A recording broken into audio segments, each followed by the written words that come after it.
ಆನಂದತೀರ್ಥ ಭಗವತ್ಪಾದಾಚಾರ್ಯ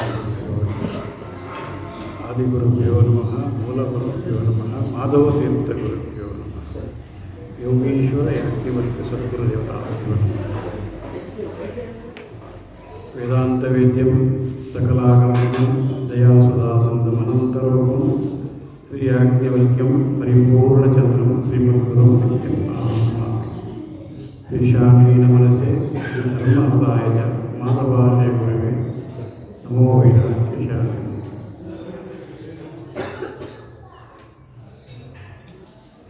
ವಿದ್ಯಾ ಸಿದ್ಧಾಂತ ದುರ್ದಾಂತ ಧ್ವಂಸನ ಚಕ್ಷಣ ಜಯತೀರ್ಥಾಖ್ಯತರಣಿ ಭಾಸುರಾಯ ಅರ್ಥಿಕಲ್ಪೋಯಂ ಪ್ರತ್ಯರ್ಥಿ ಗಜಗೇಶ್ವರಿ ವ್ಯಾಸತೀರ್ಥ ಗುರುಭೂಯ ಅಸ್ಮತ್ಸಿದ್ಧೇ.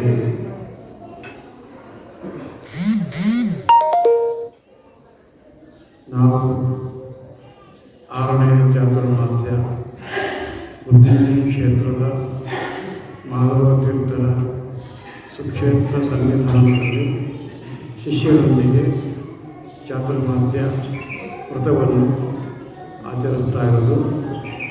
ನಿಮ್ಮೆಲ್ಲರ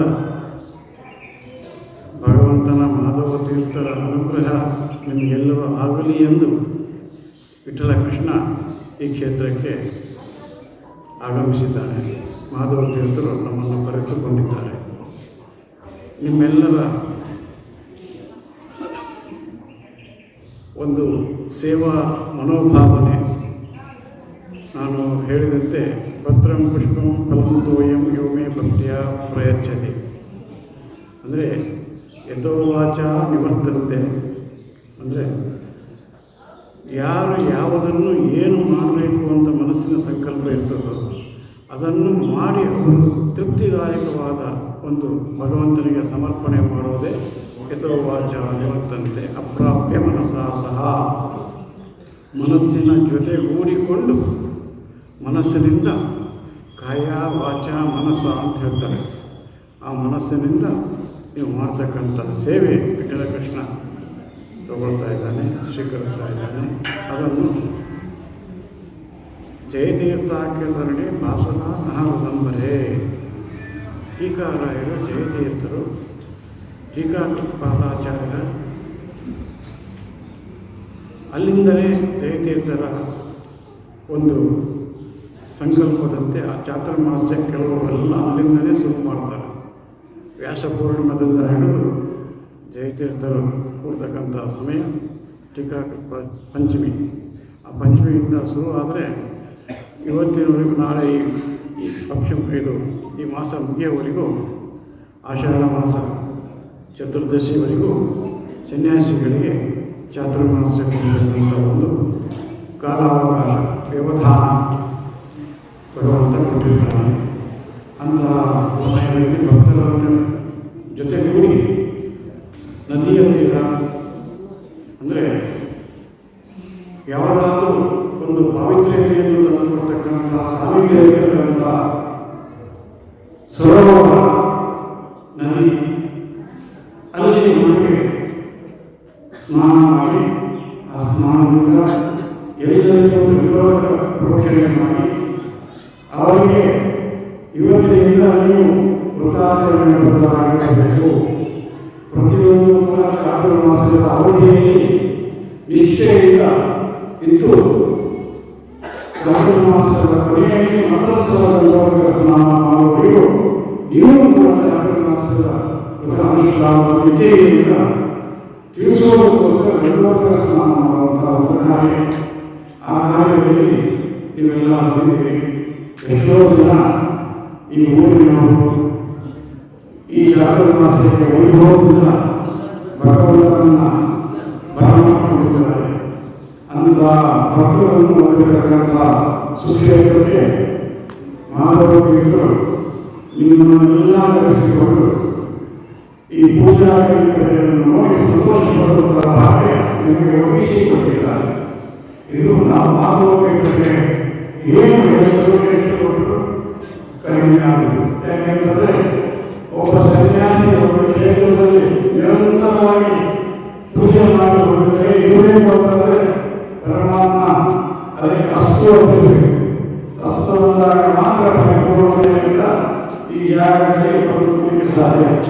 ಹಾಗಾಗಿ ಗುರುಗಳು ಪರಮಾತ್ಮನನ್ನು ಪ್ರಾರ್ಥನೆ ಮಾಡಿ ನಮ್ಮನ್ನು ಕಳಿಸಿಕೊಂಡು ಗುರುಗಳಿಗೆ ಚಾತುರ್ಮಾಸ ಆಚರಣೆ ಮಾಡಿ ಅಂತ ಹೇಳಿ ಸೂಚನೆ ಕೊಟ್ಟು ನಮ್ಮನ್ನು ಕಳಿಸಿಕೊಂಡಿದ್ದಾರೆ. ಹಾಗೆಯೇ 5ನೇ ಚಾತುರ್ಮಾಸ ವಿದ್ಯೆಯ ವಿರಾಜನಿತ್ತು ಕಾಮಲಾಪುರ ಅಲ್ಲಿ ಕೂಡ ನಮ್ಮ ಗುರುಗಳು ಸಂಪೂರ್ಣ ಆಶೀರ್ವಾದ ಮಾಡಿ ಅಲ್ಲಿಯೇ ಪೂಜೆ ನೋಡಿ ತೃಪ್ತಿದಾಯಕವಾದ ಒಂದು ಭಗವಂತನ ಅನುಗ್ರಹ ಆಗುವ ಹಾಗೆ ಮಾತುಕತೆಗಳು ಮಾಡಿಸಿದ್ದಾರೆ.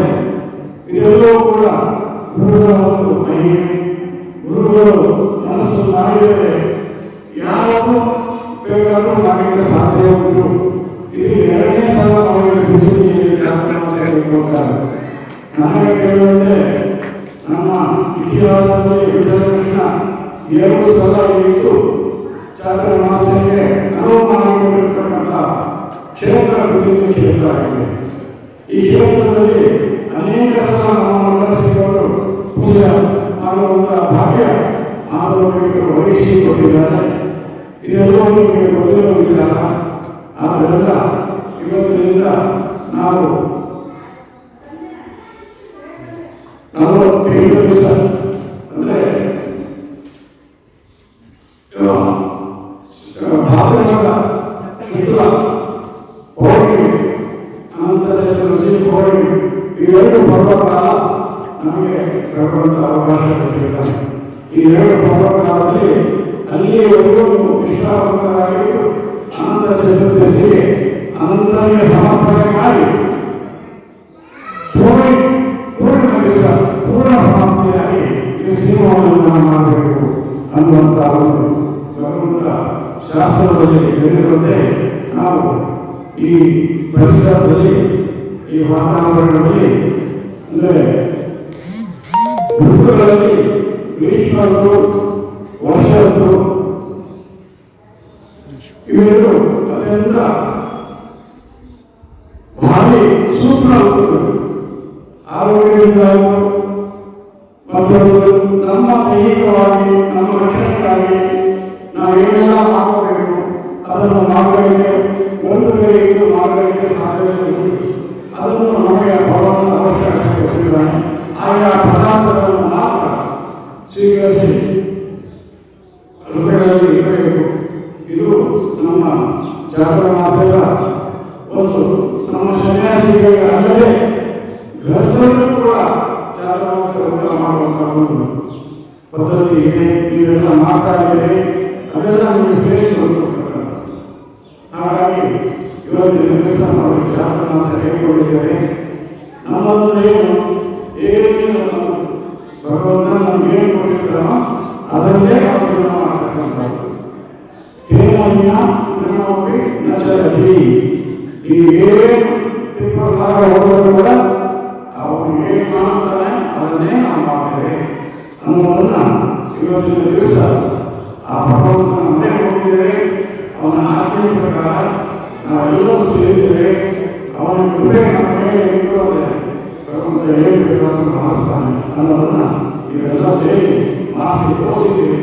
ಮಾನವರಿಗೆ ಒಂದು ಸಂತೋಷದಾಯಕವಾದ ಶಿಷ್ಯವರ್ಗ ಸೇರಿ ಇದನ್ನು ಮಾನವರಿಗೆ ಇವತ್ತಿನ ದಿವಸ ಸಮರ್ಪಣೆ ಮಾಡ್ತಾ ಇದ್ದೀವಿ. ಎಲ್ಲರೂ ಕೂಡ ಇಂತಹ ಸುಸಂದರ ಪ್ರಮಾಣ ನಿಮಗೆ ಯಾವ ಪುಸ್ತಕ ಅವರೆಲ್ಲ ಪೂಜೆ ಇಲ್ಲಿ ಭಾಗಿಯಾಗಿ ತೀರ್ಥ ಪ್ರಸಾದ ಸ್ವೀಕರಿಸಿ ಅವರಿಗೆ ಅನುಗ್ರಹಕ್ಕೆ ಪ್ರಾರ್ಥನೆ ಮಾಡಬೇಕಂತ ಹೇಳ್ತಾ ಈ 2 ಮಾತುಗಳಲ್ಲಿ ನಾವು